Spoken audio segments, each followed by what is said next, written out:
E aí galera do canal de cobertura, vídeo passado a gente falou sobre um assunto de educação física e hoje eu queria falar de novo sobre esse assunto, mas um assunto diferente, não é sobre nenhum livro, e sim sobre um ponto de vista. Qual o melhor meio de treinamento para futebol? Treino analítico ou treino complexo?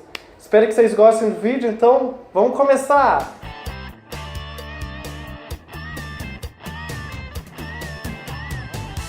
Então, o vídeo da semana passada repercutiu bastante, o pessoal ficou me pedindo para a gente falar um pouquinho sobre educação física novamente, então eu vou falar um pouco sobre o treino analítico contra o treino complexo, que é um assunto simples e até para vocês que são leigos, que quiserem conhecer um pouco essas diferenças, é interessante, porque pelo menos para mim mudou bastante a visão que eu tinha sobre o futebol e sobre os treinadores de futebol. Basicamente, o treino complexo é um treino muito mais amplo que um mero toque de bola.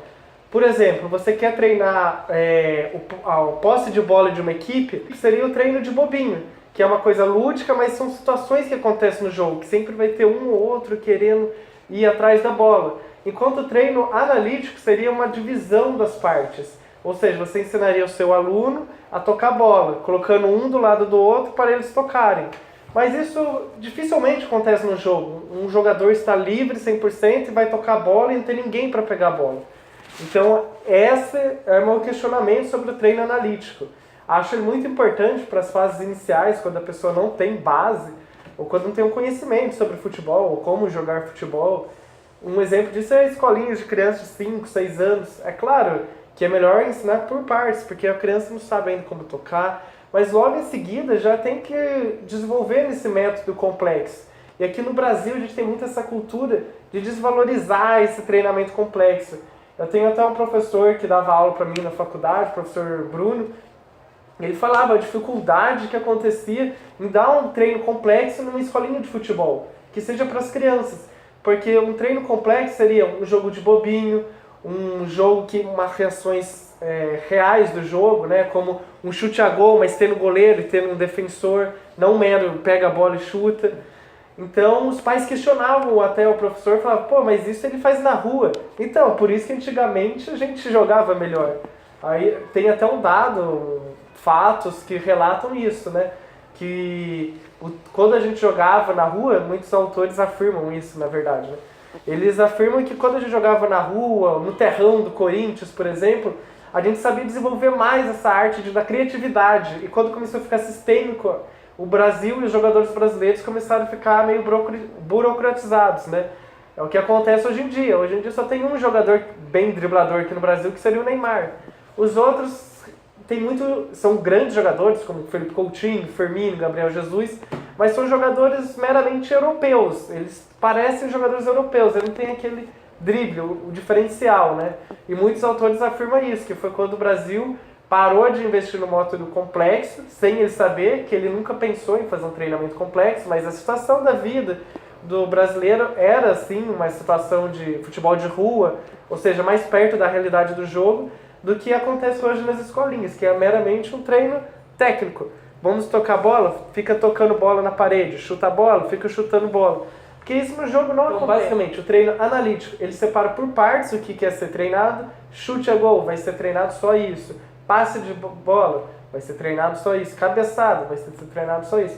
Agora já o treino complexo é uma coisa muito ampla, que o professor Júlio Garganta fala que é o emocional, o físico, a técnica, emocional, físico, técnica e o mental. Ou seja, é tudo uma coisa muito mais complexa, uma coisa que acontece no jogo.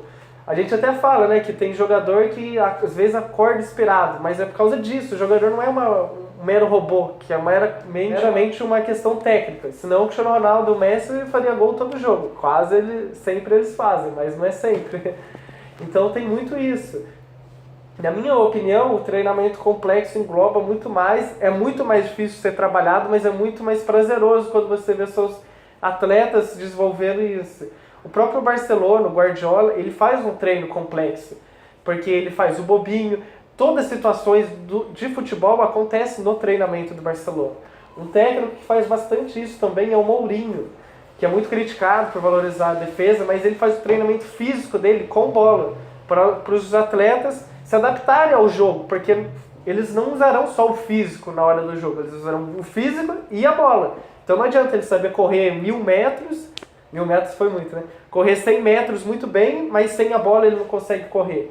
Então, desde o treinamento técnico até o treinamento tático, tudo é englobado. E essa é a diferença que eu acho dos técnicos brasileiros para os técnicos europeus. Tem até um vídeo que o Felipão mostra ele treinando o Palmeiras numa época, não nessa atual, na antiga gestão que ele estava, né, como técnico, ele ensinando, jogando a bola e o jogador tendo que dar o passe para ele. Uma coisa absurda, porque o atleta profissional, por mais que tenha suas dificuldades, ele já está desenvolvido nesse quesito, passe de bola, posse de bola, toque de bola, cabeçada, ele já tem aquilo estagnado na mente dele e no corpo dele, então ele não vai conseguir mudar. Você nunca vai ver um atleta que era muito abaixo do esperado virar um grande atleta. Você pode ver superações, um atleta bom se tornar um melhor, mas é muito difícil conseguir essa pessoa ter habilidade. Então o melhor é treinar as situações do jogo, porque vários jogadores às vezes não conseguem se desenvolver tanto tecnicamente, mas conseguem se desenvolver em situações do jogo. Estou com a camisa do São Paulo até, daí eu até lembrei do Reinaldo, o lateral esquerdo era muito mal na primeira passagem que ele teve no São Paulo, e na segunda vez ele está jogando muito bem esse ano. E as pessoas podem até pensar, nossa, ele melhorou tecnicamente? Eu acho muito pouco provável, eu não vejo isso. Todos os defeitos e qualidades ele tem ainda. A diferença é que ele tem uma outra qualidade, ele conseguiu aprender a jogar no estilo dele. Então, essa é a diferença. Você saber jogar no seu próprio estilo. Tem até um professor que falou uma vez pra mim que o Mário Gomes jamais jogaria no Brasil. E na Alemanha ele é muito bem utilizado, né? Por causa disso, porque eles conseguem descobrir uma função para aquele jogador. Agora eu acho que como no Brasil sai sempre muito jogador, a gente fica focado em, se o cara não joga bem no meu sistema, ele não está indo bem. Por isso que eu acho que muitos jogadores vão para a Europa e começam a jogar bem. O Richarlison mesmo, que está na seleção brasileira, ele jogou bem no Fluminense, mas ele se desenvolveu muito na Europa, por causa dessa questão.